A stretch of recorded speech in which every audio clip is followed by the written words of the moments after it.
Assalamu alaikum P3. I hope you're doing well.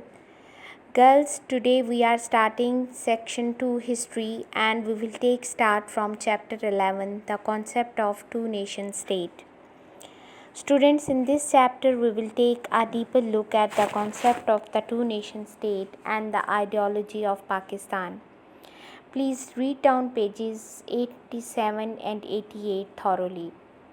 Topics of our discussion will be the concept of two nation state, British India and the subcontinent before 1947. Girls, here are few words that you might find difficult to understand during the reading. So I have given the meanings also. Incorporated means integrated, merged or unified. Census means an official count or survey, especially of a population. Belated means coming or happening later. Format means to arrange something. Pretense means an attempt to make something that is not the case appear true. The concept of two nation state. The concept of two nation state or two nation theory is the basis of creation of Pakistan. After the advent of Islam in the subcontinent, it was clear that Muslims and Hindus are two different nations by definition.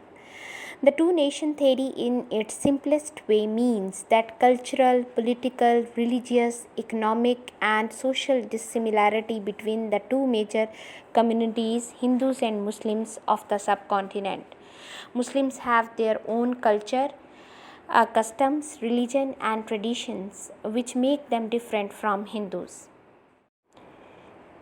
Historically, if we see, the whole of the Indo-Pak subcontinent has never been a single nation. It is so vast that in the past, with slow and difficult communications, it was impossible for a single ruler to govern the whole of it. Even at the height of Mughal power under Aurangzeb, which was considered the most influential and most powerful Mughal emperor, the southern tip of the subcontinent was independent, and in much of the rest of the country, except the north, local rulers had a great deal of freedom. Some vast areas paid taxes to the Mughal emperors and then more or less went their own way. Some, like the Marathas and Sikhs, were never really incorporated into the Mughal Empire. Students, the term British India simply means the rule of British in India, and it was the period of British rule in the subcontinent from 1858 till 1947. The system of governance was instituted on 1858 when, after the Indian Rebellion of 1857 or Mutiny of 1857, the rule of the British East India was transferred to the Crown. Queen Victoria was proclaimed as Empress of India in 1876.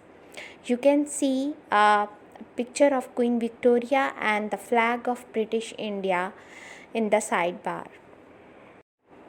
Although Britain directly ruled less than half of India by the 20th century, she had advisors in many states which were nominally independent.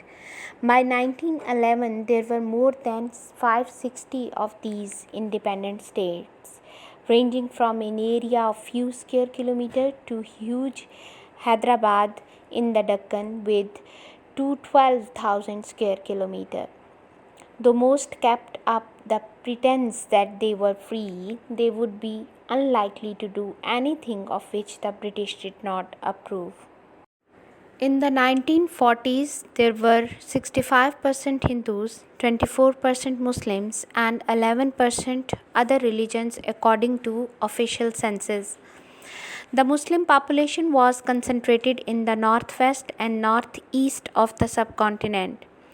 British imagined an independent India as a single state with one central government for the whole country to handle vital issues such as finance, defense, and international relations, with less important regional assemblies for more local affairs. In the second half of the 19th century, when independence for India began to be discussed, many of the leaders agreed with the British that India would be a single country. Jinnah was also a strong advocate of united India till 1940. The concept of Muslim identity had begun to be formated as early as the 18th century due to the work of Shah Waliullah and Sayyid Ahmad Shahid. I would like to end my lecture with the beautiful quote of Jinnah that India is not a nation nor a country, it is a subcontinent of nationalities. Thank you so much.